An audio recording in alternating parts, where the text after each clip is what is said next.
Hello, mercenaries. This is the Crowz team. Before we launch our new Blood Zone mode for all of you to play, we've prepared a video giving you a sneak peek into what you can expect from the new Blood Zone mode.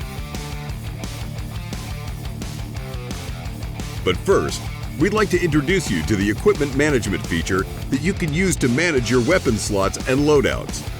You can select either an AR, SR, SG, SMG, LMG, or DMR as your primary weapon. You can click on the Customize tab after selecting a weapon to play around with even more settings. You'll be able to combine your desired barrel, muzzle, and sight attachments for your loadout. After finalizing your loadout, you'll be deployed as part of a mercenary squad for a powerful nation. Players will be mercenaries working for powerful nations in conflict zones to capture more QON extraction points than the opponent. Very simple rule for victory. Just acquire more QONs. You'll be deployed into the battlefield via helicopter immediately upon the start of the game. Mercenaries of each faction will be able to paradrop down to the first objective upon deployment. Acquire many more objectives after the first for successful QON extractions. You will inevitably run into contact with the enemy when capturing objectives, and may suffer from injury or even death. But do not worry, mercenaries. You will respawn after a certain amount of time in the Blood Zone mode with no limits. Do not be afraid to take objectives by force.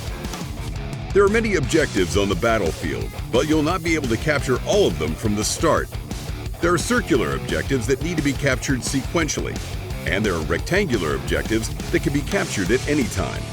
The capture status of circular objectives are subject to change depending on the progress of each team. So make sure to confirm your allies' objectives and attack the enemies. Furthermore, the rectangular objectives, which can be captured at any time, provide more QONs than circular objectives, which must be captured in a specific order. Capturing the rectangular objectives first may be a key factor in securing victory. After a certain amount of time has passed, the circular objective sequence locks will unlock, and they can be captured even if their surrounding objectives are not. Try to infiltrate the enemy's territory to capture their objective and take over their base of attack. Don't worry, even if the enemy's continued assault puts you at a disadvantage. When the score gap is widened by a certain amount, you'll be able to freely choose paradrop zones when respawning. Use this opportunity to infiltrate deep behind enemy lines without contact. Communicate with your allies to make the best use of these new paradrop zones. Make appropriate use of vehicles, tanks, and helicopters to aid your allies in capturing the enemy's objective. Summoned tanks cannot be damaged using conventional means of attack. To take down a tank, tactical equipment such as grenades or sticky bombs must be utilized, or you can look for launchers that appear sporadically throughout the map. They will be available in set locations in set times, so keep calm and engage the tank.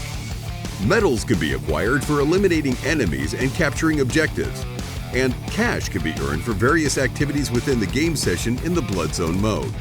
You can press the X key to use this cash in exchange for various skills.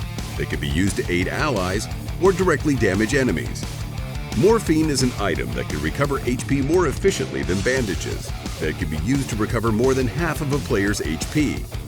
Use morphine to quickly recover HP during engagements to jump back into the action faster. UAVs can be called in to locate enemies and share the information with allies. Calling a UAV will prompt the player to designate a location for a scan, and will mark enemies with a marker above their heads that can be shared with allies. Being within range of an enemy UAV will display a warning signal on your minimap on the bottom left corner of your screen. Evacuate the area immediately when spotted by a UAV. Heavy engagements will often result in situations where your squad gets wiped out, and you having to run all the way back from the respawn point. The Squad Reinforcement device is a skill that allows you to set up a respawn point closer to the fight. If you notice a concentration of enemy forces or difficult to eliminate targets, such as tanks, you can request an A-10 airstrike. Use the binoculars to set the strike zone, and watch the A-10 rain down heavy firepower from above. Unlike the A-10 airstrike, the artillery strike will provide continuous fire support, allowing you to control a larger area, and confine enemy activity to areas with cover, such as buildings. Allies will not be affected by artillery strikes, so it's important to use them to quickly neutralize enemies in friendly zones. The final skill: the helicopter for aerial superiority and the tank for heavy armor. The Javelin rocket launcher that packs quite the punch. Use its homing capability to easily destroy enemy vehicles within range and eliminate potential threats to friendly activity. Cooperate with allies to capture objectives and protect them from the enemy control. Stay frosty, mercenaries.